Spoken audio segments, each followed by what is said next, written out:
ว่าสถานการณ์ต้องเข้าปกติปุ๊บตอนที่ปรับกำลังนีชองบกเนี่ยคุยกันเรียบร้อยบอกว่าถ้าปรับตรงนี้เสร็จเรียบร้อยนะทุกอย่างทุกจบทหารครับจบครับถ้าไม่จบเนี่ยปิดด่านก่อน อันนี้เหมือนตบหน้าอันนี้ขอให้ท่านนายกพิจารณาด้วยเรื่องเนี้ยខ្ញុំយល់ខ្ញុំអាណិតប៉ុន្តែខ្ញុំមិនអាចយកផលប្រយោជន៍ជាតិរបស់ខ្ញុំទៅដោះដូរជាមួយនឹងការរាប់អានគ្នាបានទេព្រោះនេះគឺជាមុខមាត់របស់ប្រទេសកម្ពុជារឿងស្អីដែលត្រូវឲ្យប្រទេសកម្ពុជាទៅចរចាដើម្បីបើកច្រកព្រោះខ្លួនឯងអ្នកបិទខ្លួនឯងត្រូវធ្វើខ្លួនឯងទៅเพราะว่าท่านเนี่ยเป็นลูกผู้ชายท่านคำไหนคำนั้นอ่ะเพราะว่าฝ่ายไทยเป็นคนเริ่มต้นก่อนและหลอกเรา แล้วก็ทางกัมพูชาเนี่ยเราก็โดนหนักเหมือนกันเราก็มีมวลชนเราก็โดนหนักเหมือนกันฉะนั้นถ้าฝ่ายไทยเนี่ยเริ่มแล้วไม่เกิน5 ชั่วโมงท่านี้ทุกอย่างก็เข้าปกติเลยเข้าปกติហើយពូសូមប្រាប់ទៅក្មួយឲ្យបានច្បាស់ខាងនេះត្រៀមមកជំហានទៀត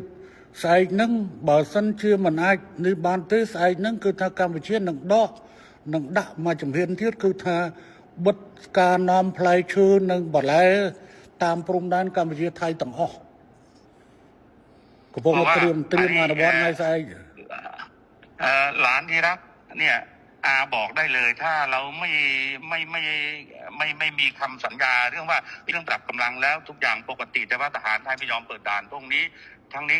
ก็มีการห้ามเรื่องการส่งออกเกษตรทั่วชายแดนเลยเพื่อกดดันทหารព្រោះខាងនេះបានត្រៀមអស់ហើយព្រោះខាងនេះបានត្រៀមហើយព្រោះនៅឯងបកហេតុមុនហើយបកហេតុមុនមកវល់គេចរចាឥឡូវសួរថាណាបិទតែដៃណែបិទតែដៃណែច្រកព្រំដែនគឺទៅយោធាថៃបើអញ្ចឹងមានតែយោធាថៃធ្វើខ្លួនឯងតែប៉ុណ្ណោះមិនអាចហៅទៅកម្ពុជាទៅចរចាទេកម្ពុជាមិនចរចាដាច់ខាតទេสถานการณ์เนี่ยเหมือนที่รายงานให้ท่านนายกทราบว่าไอ้ตอนปรับกำลังที่ช่องบกเนี่ยก็ตกลงกันแล้วว่าจะจบกันแต่ว่าอยู่ดีๆทหารไทยมาปิดด่านฉะนั้นให้กัมพูชาไปเจรจาเปิดด่านดูแล้วไม่สวยไม่สมควรอย่างยิ่งต้องทหารไทยเริ่มก่อนถ้าเริ่มแล้วตรงนี้ก็ตามหลังไม่เกิน5 ชั่วโมงทุกอย่างปกติท่านลูกผู้ชายท่าน